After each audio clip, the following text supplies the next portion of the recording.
nze kambagalize omwezi omujja omulungi omwezi ogwa stress mugenda kukaaba ne guno gulimu amaziga nyongero bajjukiza guno ngenaku z'omwezi 15 vetting leero lumu 14 days to go okitegeera mulimu amaziga mwasindika ensolima zammwe Elias Lukwago zijje kati mumugenda ku aniveiringa bano ba politician mwasindika nebaza nnyo National Unity Platform respect our able leaders the leadership of National Unity Platform nebaza ne Election Management Committee thank you very much okuba nti mwalabira wala ensolima zino ne muzizze waazo okitegeera ekintu ekyo kati ebidiba bidda wanyini bye tuba baweereza kati mugenda ku aniveiringa ne buno political parties tebuswala once upon a time the twali tuloza nti bano bachali bamaanyi nnyo be bagenda okujjako mu 7 batukyusize Uganda eyo tebayina kiddako wabula National Unity Platform ensolima zaabwe ze batusindikamu we tuzizzaayo nga ba aniveiringa leka tusoke tulabe kano ka video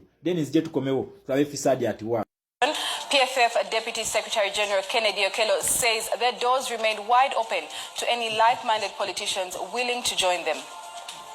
The outcome of the recently concluded National Unity Platform vetting exercise has left several disappointed. Many of those who failed to secure a NUP card ahead of the 2026 general elections have now turned to the newly registered People's Front for Freedom as their next political destination. Because of yesterday, at a local level, the authority, the local government level, we had over 60 of them walking in here. So, like I've indicated, and this is happening across the country.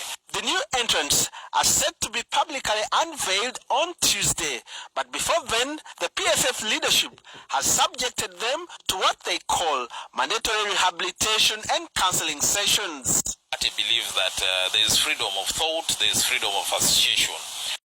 Nekino njagala mukitegeere lumu. Saagala mumale budde bwammwe mumujja ku vetting nga 15 nekino kankibabuulire. Wobanga obadde weekulubeesa ne Museveni National Unity Platform ekumanyi wobanga milioni 2 wagalya okuyisaawo ekiteeka kya Museveni His Excellency Kyagulanyi n'abagamba muzizzeeyo ne mutazizzaayo tebagenda kuwa kaadi wobanga wakwata milioni 4 ez'okuyisa coffee bill ne bagamba zizzeeyo n'ogaana togenda kufuna kaadi tomala biseera kujja mu vetting genda mu PFF ababasindika ne DF mwewandisizeeyo okitegera wobanga okimanyi walya milioni 10 nga milioni 10 wazirya wallahi bilahi talahi nkulayirya National Unity Platform ekumanyi kadi mye mane ane mye togenda kuzifuna otogenda gifuna so temutumalira biseera tukimanyi nti buno political parties we basimi bannange zino political parties ze bafominze tezikyalina future tezirina tebalina na president okitegera DF tenaleta president PFF tenaleta president kati balina buno bufala bwabwe bwe tugenda okugoba eno mu NUP kati ba aniveiringa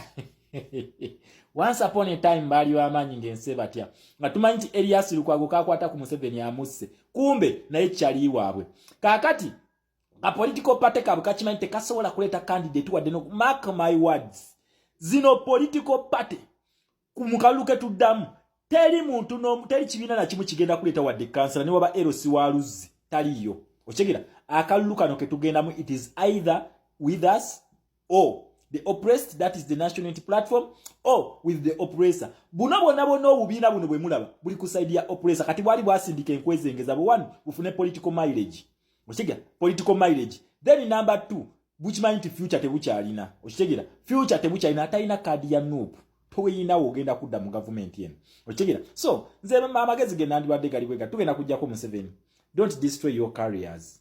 Don't destroy your careers. Okitegeera ekyo kyembasaba otherwise sinze sina na right balagira kubanga we are in a revolution kasengejja kati kamaze mu basengejja muwedde okitegeera so PFF DF temwebuzabuza these were your people bano bantu bamwe mwabatusindikamu yensonga lwaki ebbanga lyonna mubadde temuvetinga yensonga lwaki ebbanga lyonna mubadde temunominatinga okitegeera ekintu ekyo so temwebuzabuza mugenda ku unveilinga from NUP to PFF no please kyemugamba byetusesemu bye mulya what political parties okitegeera what political parties these are bano bino bibiina ki NUP embala kusesema ate mwe ne mu unveilinga lwaki temu unveilinga nga NUP tenaba kusesema.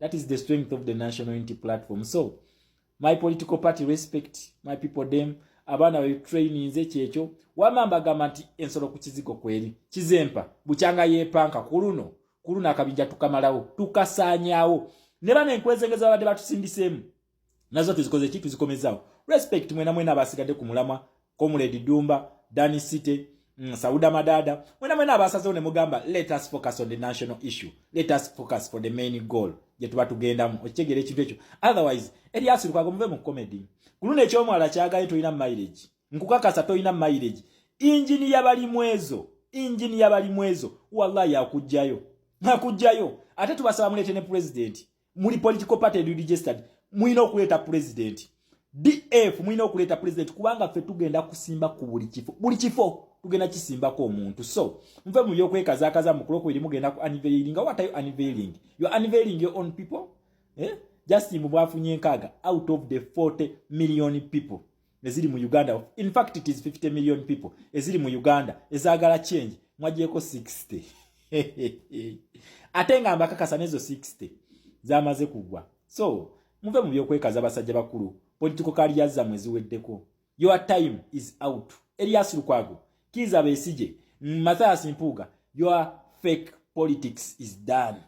This is a new generation of politics. It is reality. We want change. A new Uganda now for God and my country Uganda. Kano tekagenda kubeera kawanvu.